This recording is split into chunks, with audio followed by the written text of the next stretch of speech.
I was born and raised in a suburb of Massachusetts in a middle-class environment. My dad had gone into the Navy during World War II, and his Ozzie and Harriet and Father Knows Best were two of the popular shows on TV, which bore absolutely no resemblance to the reality that we were all experiencing. So we went to church on Sunday. I got dressed up like a little man with a suit and a bow tie and a hat. My sisters all had white gloves and pretty hats and matching outfits that my mother made for her, and there was this whole parade of going to church and being all dressed up, and we all sat there like the ideal American family. And then church would get over and we'd get into the car. Then they'd be yelling and screaming and slapping and hitting and crying, and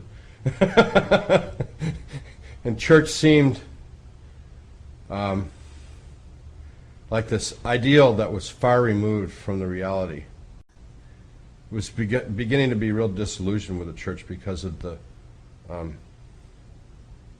difference between the ideals of the church and what I soon came to identify as the hypocrisy of the church and the reality of what people really lived and did. And so I, along with tens of millions of people my age, became disillusioned with America, the government, society, church, and everything else, and went our own ways. With the death of John Kennedy in '63, and then the subsequent death of Martin Luther King and Bobby Kennedy, it seemed like what we needed to do was to build an alternative society. So my wife and I got married in '65, and we went out to San Francisco in '66, lived out there. And we believed that we were creating a new society. We believed we were, quote, realists. And part of that realism was we didn't believe in supernatural things. We didn't believe in religion. We didn't believe in God. What I wanted to do was to be an artist and an art teacher, so I finished my graduate studies at the University of California, Berkeley. Did a year in New Mexico on a grant, which was wonderful. I love New Mexico. And then got an offer to be part of starting an art program at a university in Kentucky, at a school that had just started, and that seemed like a real sort of pioneering thing, because I imagined Kentucky was like log cabins and horse farms and things like that. To my great surprise, there weren't any log cabins or horse farms in the area that I moved into, but became a careerist, a hedonist, a careerist, a materialist. And in our society then, and I don't think it's changed much today, the real philosophy of our society, the real religion, if you will, of our society, is rugged individualism. And I was a part of it. And I wanted to be a successful part of it, and that was my life. To the neglect of everybody and everything. Because part of being a successful artist is to be driven, and anything that distracts you from the pursuit of excellence in your art must be cast away, including family, including friends. I mean, everything has to be focused on success. I used to think that there was somehow, there was a place in the core of my being, like in my heart, where there was something terribly missing. There was just nothing there at all. So the way that I tried to anesthetize myself from the pain that caused was with alcohol and busyness and success and power and pleasure and stuff like that. In 1985, I took a group of students along with my wife on an art tour. Last day of the trip, the next day we would be leaving. We were going to drive back to Schiphol and Amsterdam and fly out. And they were all still getting up and getting ready, and we were in my room, and I was talking to one of my students, Monica Schoner. My wife was there, and I was saying, like, can you go get, the people ready? Like, this is our last day. Like, let's get going here. And this was at 11 o'clock, so they were being real lazy about getting going. They're just pooped, worn out. And I was talking to her, and in the middle of a sentence, I just collapsed down to the ground. What I thought had happened was I thought I had been shot. And I was very surprised that I couldn't see where the bullet had come through, because I knew they would make a hole in the glass, obviously. The pain was in the very center of my abdomen, pretty much, and it was inside, not on the outside. This doctor got me up off the floor and onto the bed, and he examined me, and he knew exactly what was wrong. He said, you've perforated your duodenum. He said that I would be taken to a hospital and that I would have surgery right away. I'd be in the hospital for about 4 weeks. Then I would be able to get on a plane and go home. Taken up to the 3rd floor of that hospital. The ride actually turned out to be very painful, because I was in kind of bad shape by the time we got to Cochin. We were expecting immediately to be going to surgery. And that's what we'd been told by the doctor at the hotel, the 2 doctors in the emergency room. After several hours, the pain had gotten excruciating. For several hours now, I felt that the only thing that kept me from death was an intense desire to live. And that all as I had to do to die was to stop trying to live. I felt like death was right there. It's hard to describe it. Just imagine that, like, you're hanging over a pit by your fingers, hanging onto the edge, and all you have to do is let go, and you're in the pit. That's how I felt about me and death. And I closed my eyes. I didn't try and breathe anymore. And I went unconscious. I awoke from my unconsciousness. I don't know. Obviously, I don't know how long I was unconscious. It was some minutes, probably. And I was standing next to the bed, and I was absolutely clear about the situation that I was in. So I was worried about the perforation in my stomach, but it didn't hurt. I was worried about getting an operation, but right now I didn't need an operation. I was confused because I felt more real, more alive, more physically acute in all 5 senses than I'd ever felt my whole life. Then, right then, I heard people calling me by name in English outside the room, and they were saying, "Howard, hurry up, come with us quickly, let's go." So the room was very bright and well lit, and I went over to the doorway of the room, and outside the room, it was wasn't dark, but it was dim and gray and foggy and indistinct. I assumed that they were there to take me to my surgery, so I left the room. One of the strange things was, when I left the room, I knew that it was a one-way door. But after walking for what in this world would be like an hour or 2, I came to the realization that this isn't right. There's something really wrong here, because there's no way this hallway would be this big.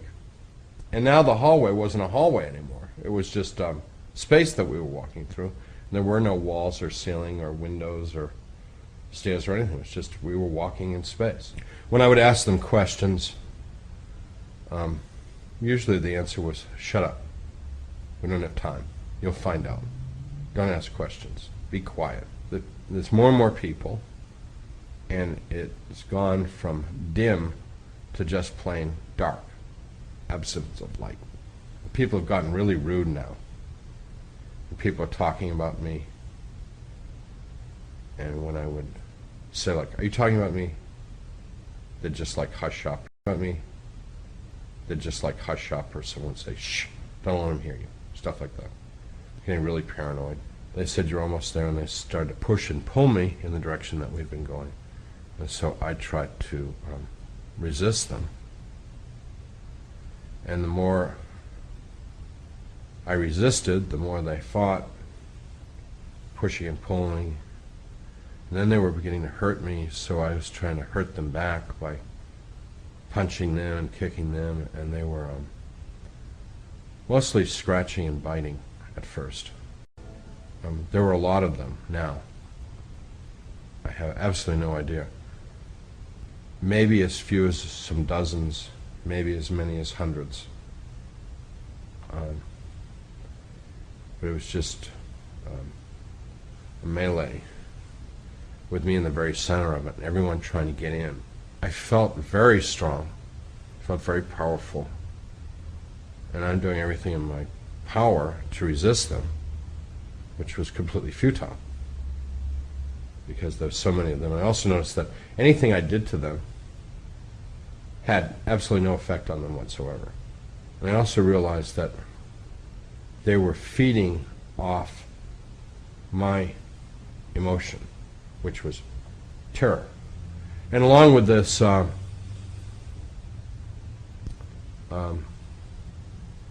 verbally, they were trying to be as insulting and demeaning as possible. And they're quite good at it. They'd practiced a lot. So there was the verbal assault along with the physical assault. And thirdly, there was laughter. I was all, the word that I like to use is I was all spent. Emotionally, physically, I had nothing left. I was just, and people were tired of me because I was no longer of any use to them, of any fun to them. And they, people were coming up to me and very casually, like kicking me. And when people kicked me, I had no reaction. The reason why I had no reaction was being kicked anymore didn't increase my pain because the pain was so great that it didn't make any difference. And I heard myself in a voice that seemed to be coming from my chest, and it certainly was not coming from my throat or my lips, say, "Pray to God." And since I was, a self-declared atheist, I thought, I don't pray to God. I can't pray to God. Second time, pray to God. And I thought, I don't really know how to pray. I mean, even if I were going to pray, I couldn't pray. So, pretty pointless. And then a third time, I heard this voice that sounded like me emanating from what seemed to be my chest say, "Pray to God." And I started to say something like, "The Lord is my shepherd, for purple mountains' majesty and amber waves of grain. I pledge allegiance to the flag. The Lord is my shepherd, I shall not want. Yea, though I walk through the valley of the shadow of death, God bless America, land that I love." And I realized, no, this is... I'm getting everything confused here. It's all mixed up, and, things that I had recited as a child. But somewhere along the line, I had muttered a few of these things, trying to remember them. And the people that were around me found it absolutely unbearable that I would mention God. They were using language which was unlike any use of the English language that I'd ever heard before. So obscene, so vindictive, so cruel. And it really made me happy because I knew that I could get back at them. For the first time, I was able to have some revenge on them. And I also knew that they were receding into the darkness. They could not bear the mention of God, so I'm trying to think of things that have God in it. And I'm shouting them and screaming them. And they're retreating and retreating into the darkness. And I'm shouting and screaming, and I'm lying on the floor of this place shouting, "God bless America, land that I love. Stand beside her and guide her." like crazy stuff, you know. And all of a sudden I realized I can't hear anything except me.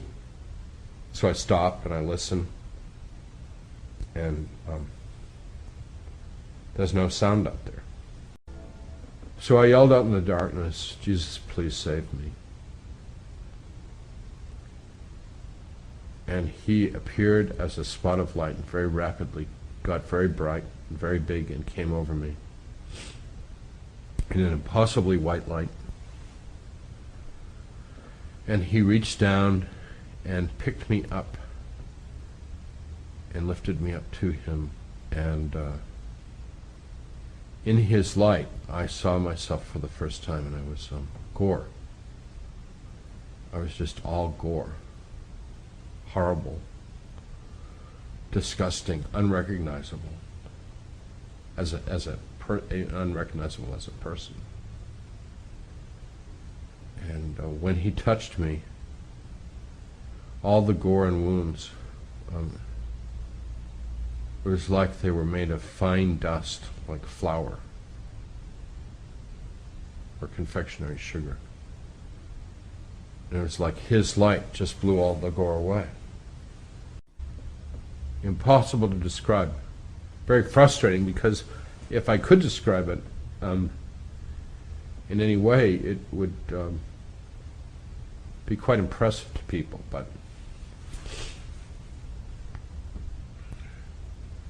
it's completely ineffable. I knew that this was Jesus. I knew that he was very powerful. I mean, he picked me up as if I was nothing at all, as if I were a feather. I knew, I don't know how I knew this, but I knew he knew me more than I knew me. I knew that I didn't have any secrets. Everything I was and had done and thought, I knew. So I don't know how, but I just knew he knew it all. He knew everything about me. But most importantly, I knew that he loved me in a way that I had never even dreamt he could be loved. And after a while, we started to leave this place of darkness and torment, pain, and we went straight up.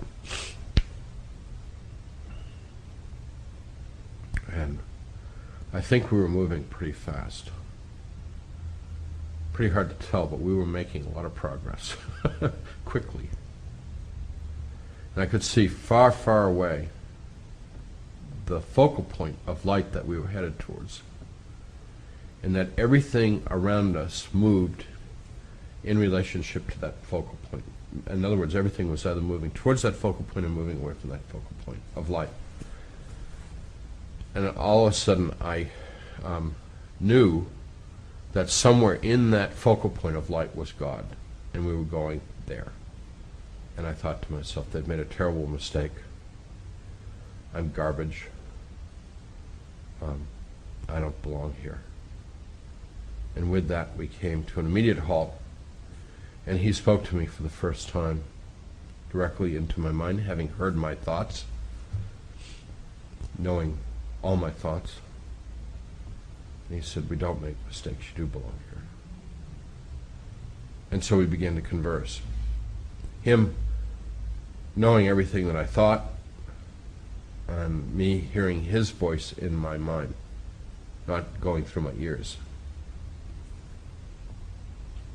Then he said that he had friends that he wanted me to meet. I was, sure.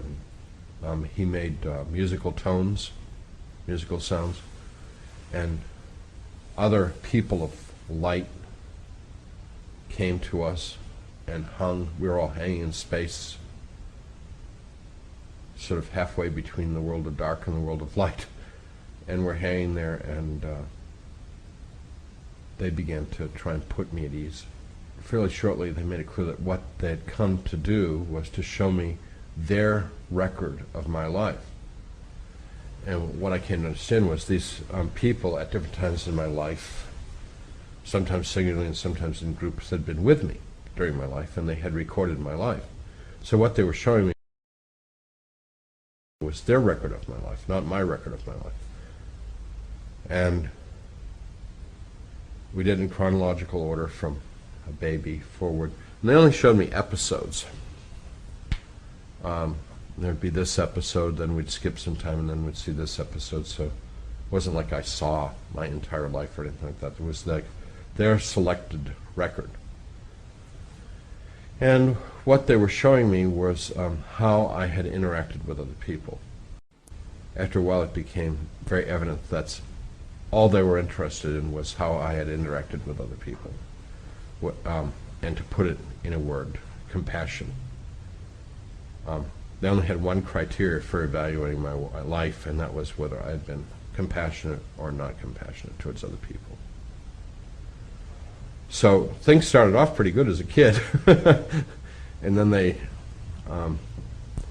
becoming a teenager and then becoming a young adult and stuff, things got worse because it became less compassionate and more manipulative and self-centered. So it became, it was very disturbing to watch my life, especially because they were sharing with me their evaluation of how I was doing. So as I became less compassionate, they shared their displeasure and unhappiness with my life. And one would occasionally see me do something kind. They would get very happy, but there were getting to be too few of those occasions of happiness and way too much of the displeasure. The only thing that made this at all bearable was the fact that throughout it all, I knew that they loved me. So they invited me to ask any question I wanted to ask them, and everything they answered was very clear, very straightforward. Their teaching style was to not just explain verbally, but also show you. So I don't know, I don't think we ever went anywhere. Maybe we did. It's impossible to tell because, like, I'd ask a question about the future and would be in the future. And I think they just, like, created the future around us. I don't know if we went I have no way of knowing. I would ask a question about, like, the Holocaust, and we were in the Holocaust.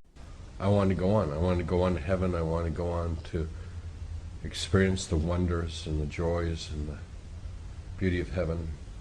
And ultimately, I wanted to go on and to meet God at the very core of heaven. And they said no. I was back in the bed, in that body, just filled with pain, with my wife next to me crying. The difficult thing about it has been, it's not a question about whether people believe my experience or not. I don't really care one way or the other.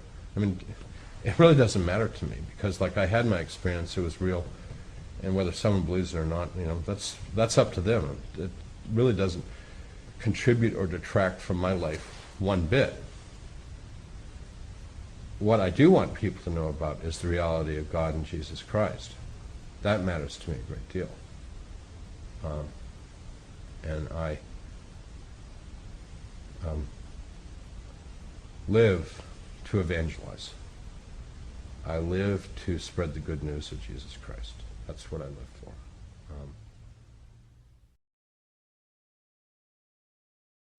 God has tried to get through to us,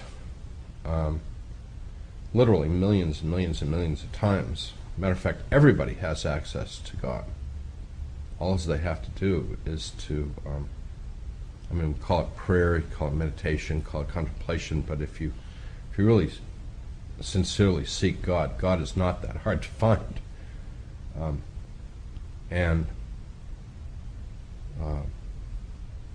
We have been a big disappointment to God because we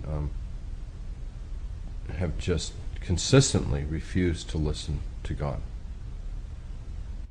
As a pastor, you know, people say, why does God allow this? Why does God allow this child to die? Why does God allow the war in the Holy Land to, you know, continue between the Israelis and the Palestinians? Why does God allow people to suffer, etc., etc.? And that question is predicated on a false assumption. God doesn't want any of these things to happen. It's all against God's will. It's our perverse nature, our sinful nature, that allows these things to happen, causes these things to happen. If we were following God's will, they wouldn't be happening. So God, we tend to ascribe to God all the bad things that happen and take responsibility for the good things to happen, when in reality it's just the opposite. God wants us to live in harmony with one another and in harmony with the creation. And the conflict and the suffering that we're experiencing in this world is of a human origin, not originated by God. When Jesus came into the world, it was a great opportunity for the whole world to find a new way of living and interacting with one another. And we all have failed, and I would lay the greatest responsibility upon Christianity itself, because Christianity were the ones that were supposedly the ones that were heirs to the revelation of God, and Christians have failed, and they were the ones that, were given the clear transmission of what God's desire was. God is unhappy with humankind, unhappy with the way the world is going, unhappy with the way God's beautiful creation is being treated. And God is intervening in a very direct way in the world today. And God and the angels are about trying to promote a spiritual awakening. In American history, we have these things called the Great Awakening. Well, we are living in the Great Awakening. And it was made clear to me that this is it. Wake up, or the slate will be wiped clean. Now, I'm not talking about the annihilation of the earth. I'm talking about, from a population of whatever, 260 million people, the United States could go down to a population of a few tens of thousands.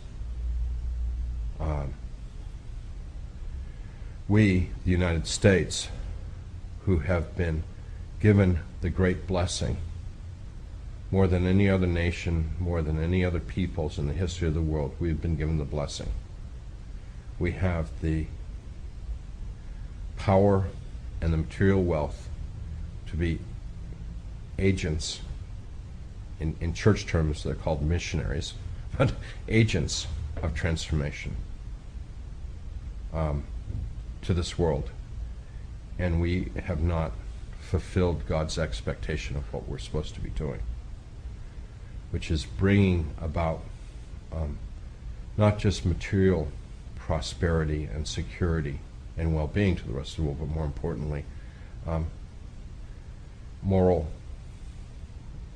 understanding, spiritual wisdom to the rest of the world.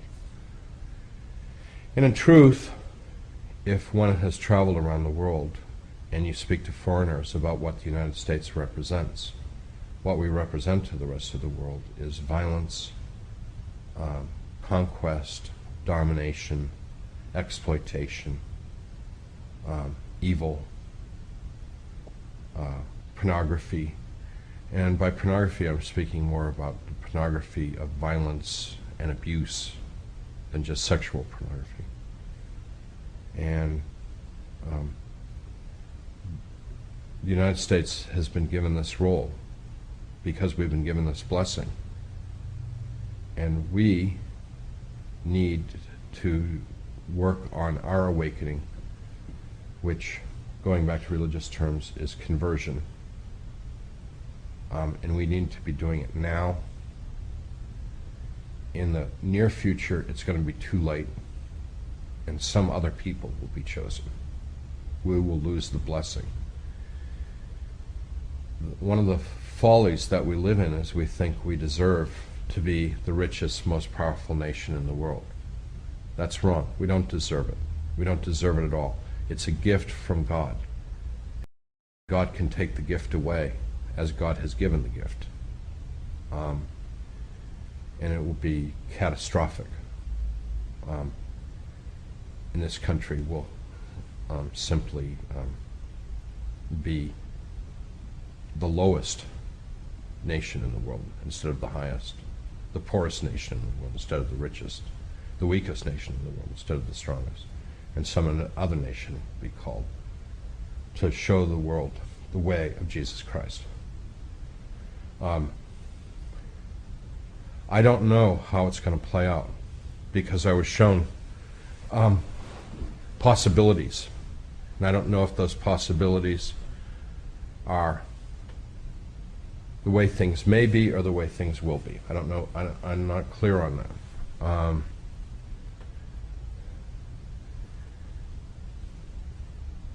Our future could be so beautiful, and the future that they showed me, which isn't very far off, within a couple hundred years, which in fact I told them was impossibly soon. It couldn't happen in a couple hundred years. They assured me that with the intervention of God and the angels, it could happen. I don't know what's going to come about. I have children, I have grandchildren. I want them to have the preferred future, not the horrible possible future that they also showed me.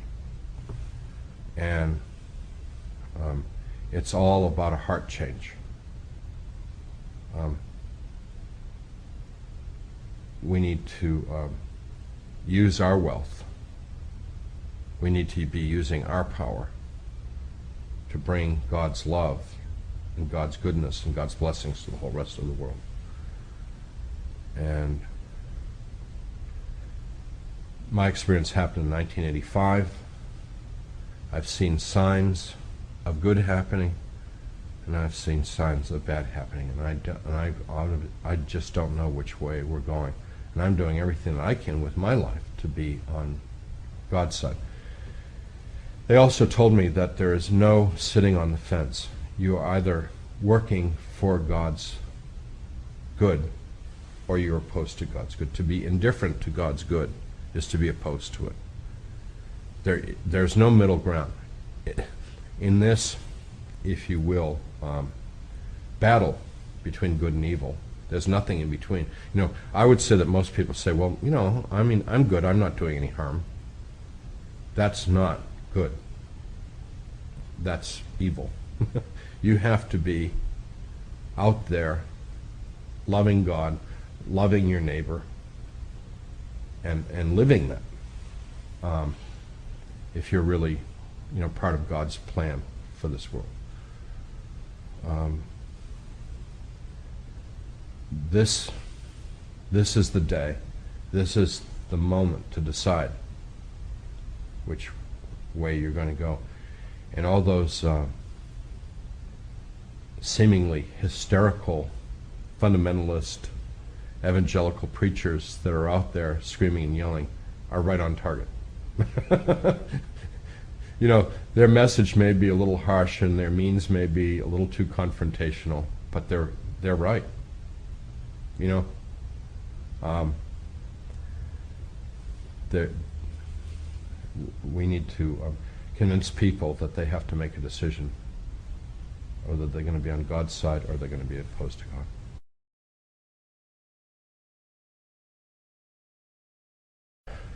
The world that they showed me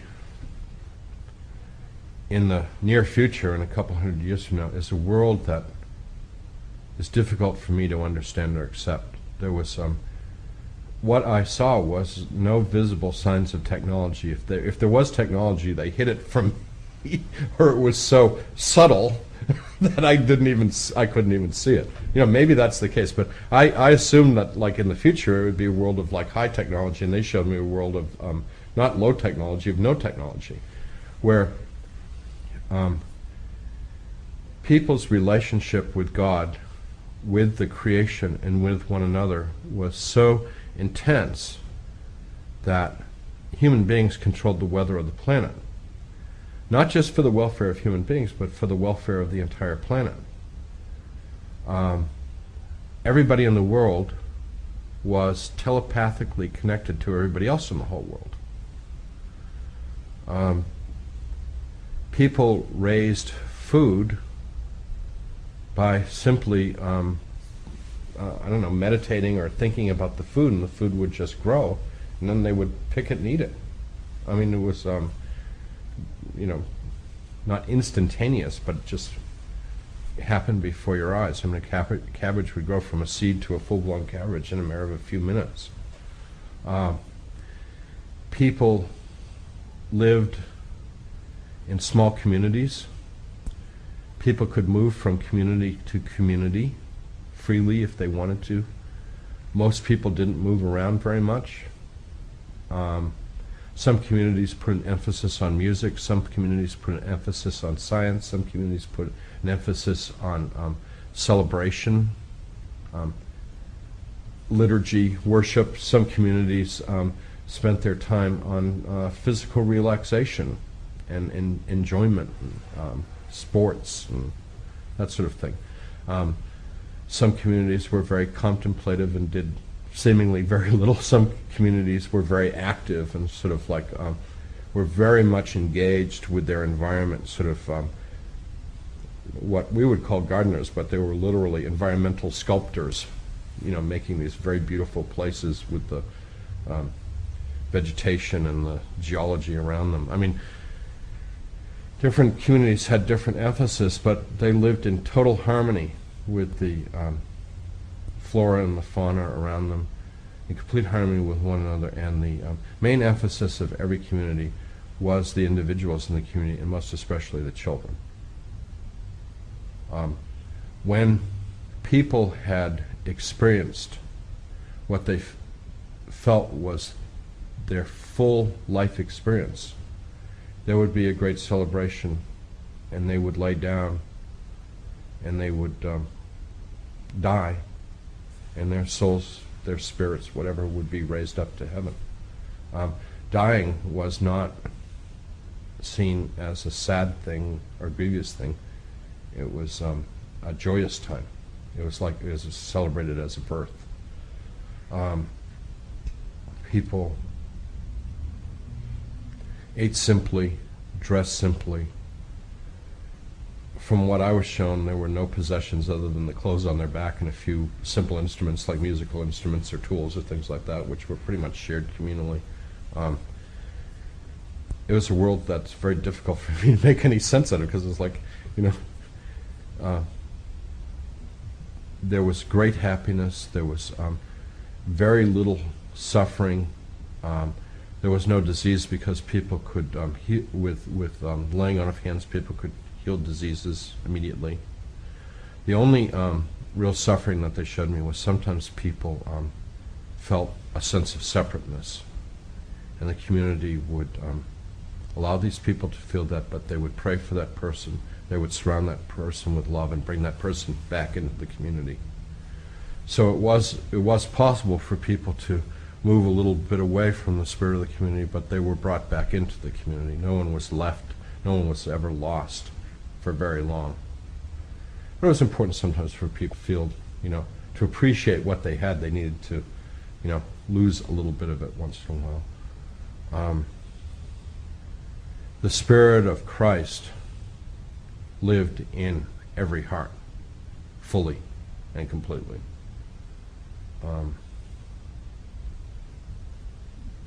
It's a world that is so completely unlike the world that we live in, that just how can we ever get there? But they assured me that this was the world that God envisioned for us, and it's not that far away.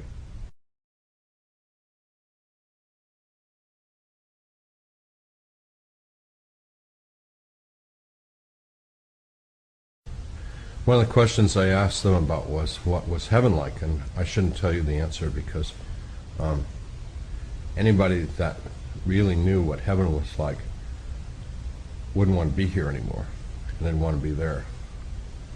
Because this is so inferior to heaven, and heaven is so superior to this world in every way, that it makes no sense to be here. But you don't get to heaven by killing yourself. That's not, that's a very unlikely way to access heaven. because to kill oneself would be a rejection of God. And so, I guess that's one of the reasons why knowledge of heaven has been so obscure, because we don't really need to know about it. Heaven, just a few little things about it. Every possibility of life and every interesting and wonderful thing that ever was, is, or will be, not just in this world, but in the entire universe and in all the dimensions, is in heaven. So heaven has the essence and the knowledge of everything that was and is yet to be. And one has an opportunity to see and feel and touch and know and experience. So, I mean, obviously one can spend an eternity in heaven just experiencing things, just looking at things, just getting to know things, and being around things. Heaven is layered like an onion, and the outer part of heaven is seems like the physical world, because that's the entry level for beings from the physical world. And then as one goes deeper and deeper into heaven, it has different rules of physics and different properties.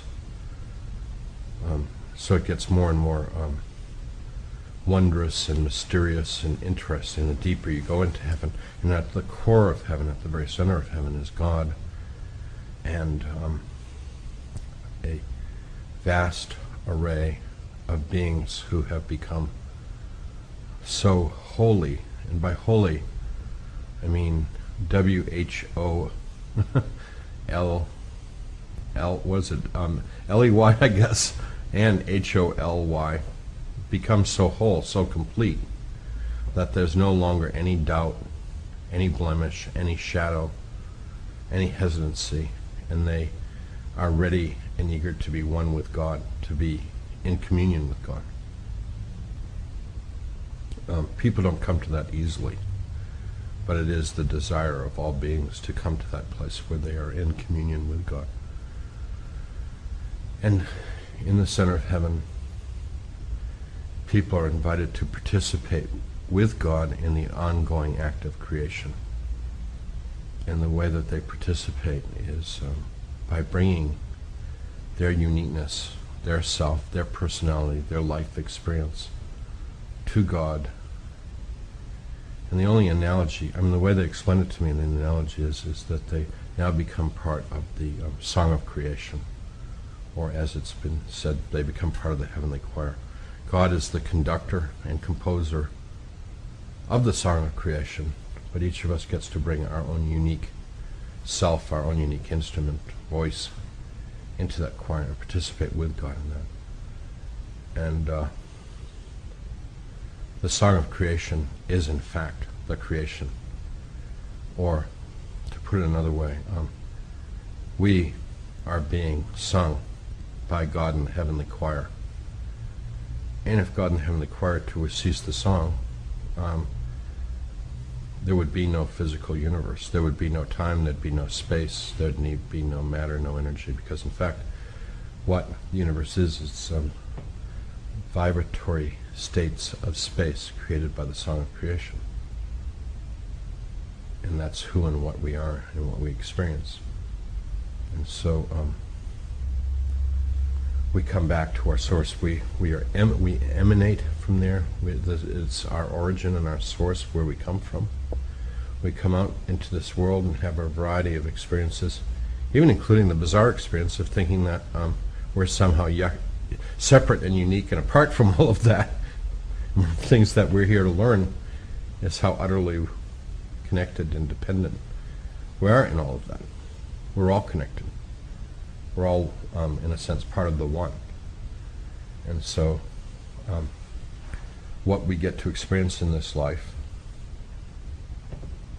is both our separateness and our connectedness to the one. One of the interesting things in my experience was the angels and Jesus always referred to God as the one. I found it interesting in the Bible that God is very often referred to as the one. And the most profound prayer of the Jewish faith proclaims that God is one in the Shema. Hear, O Israel, the Lord is our God and the Lord is one. And that the singularity and totality and completeness of God really is the beginning of wisdom and our relationship to that, because from this singular, complete one, we are a part of that oneness, and that's what our return to God teaches us. And it, in human terms, it's coming home. When we go to heaven, we have come back to where we were born from, where we belong and who we are. And to come to God in the center of heaven is to come back into the bosom of our mother, our father, our creator, and to finally be home, really home, and to know and to be known, to receive love and to give love. And that's our completeness, because that's what we are. We are an act of God's love expressed out, and we bring that love back in a new and profound way to God from this experience of life, even from this experience of separateness. Once we know who we are, we know we're no longer really separate anymore. Even though sometimes I feel like a stranger in a strange land, I know that what separates me from God is very little. So that's one of the weird things. Although heaven and hell seem far away, they're really here, very, very close. The reason why they're so close is that it's dimensional travel. It's not space and time travel. And so, even in this world, God is not so far away. And God hasn't, through the Holy Spirit, that can dwell inside of us, and does dwell inside of us. We can know how close God is, because God is both ultimately completely transcendent and other, and completely immanent and present at the same time. Theologians argue, is God completely transcendent or immanent? And the truth is, yes. Both. So one of the things that we can do in this world is to contemplate God,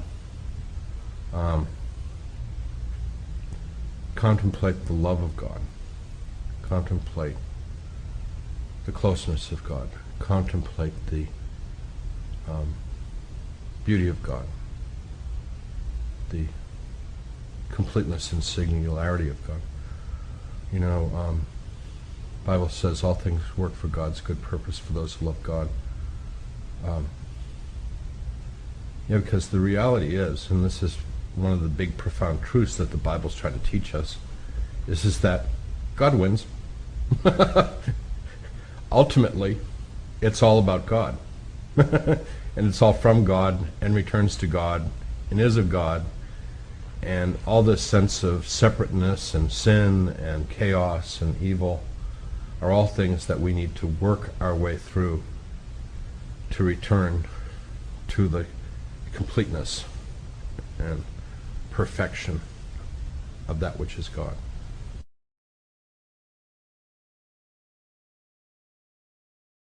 I asked them if there were other worlds, and they said, yeah, the universe is full of other worlds, and there are other dimensions of other physical universes, and those are filled with other worlds. So there's worlds in our physical universe